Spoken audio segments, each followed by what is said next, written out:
हेर्नु दर्शक हो, तपाईँहरूले चाहिँ डिलेमानी कृष्णको हलै सानो भयो भन्नुभयो।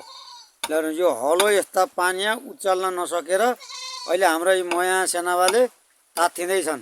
हलो ठुलो भएर ल्याएको होइन बा मैले, यो यत्रो हलो कहाँ उचाल्न सकिन्छ। ल हेर्नुहोस्, यस्तरी तात्न पर्यो। दर्शकहरूले हलै सानो भयो भन्नुहुन्छ, हलै सानो भयो। अब यस्तो दिनदिनैको पानी छ। ल्याउनुहोस्, आज यो जेठको 15 गते हो। 15 गते पनि यस्तो पानी आएछ। अब काम गरेर खाने क्यारेर हो। हेर्नु त यो पानी, ल्याउनुहोस् यो पानी। ए बा हैरान पारो। अब आज यो घरको जोत्ने हो, भोलि ठुल्दाईको सौतिन पऱ्यो भनेको गाह्रो भयो। ल्याउनुहोस् हलो, यो मया सेनावाले बनाएको हलो हो। ल्याउनुहोस् ती ए यत्रो हलो उचाल्नै सकिएन। ल्याउनुहोस्, अब घटाउन पऱ्यो यसलाई।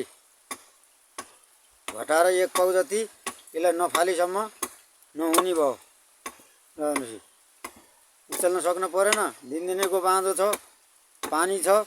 दर्शकहरूले हिजो जोते कहाँ के अरे चोइलै फर्केन भन्नुभयो। अनि चोइला फर्किन्छ मया सेनाबा यस्ता हिला चोइलै फर्केन, के गर्ने भन्न सजिलो छ। दर्शक हो, यो ठाउँमा आएर काम गर्ने हो भने कति गाह्रो थियो, गाह्रो छ भन्नलाई चाहिँ सजिलो छ।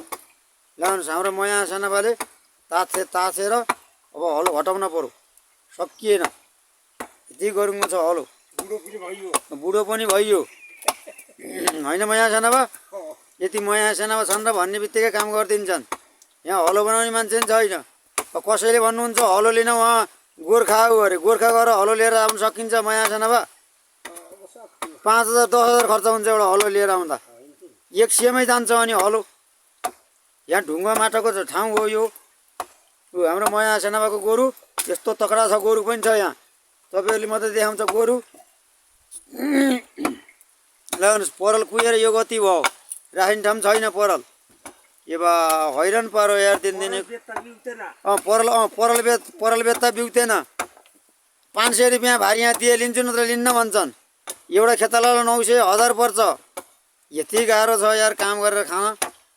त्यति सजिलो कहाँ छ भने जस्तो। त्यो हलो पुरै घटाउन पर्ने भयो, सकिएन दर्शकको उचाल्नु।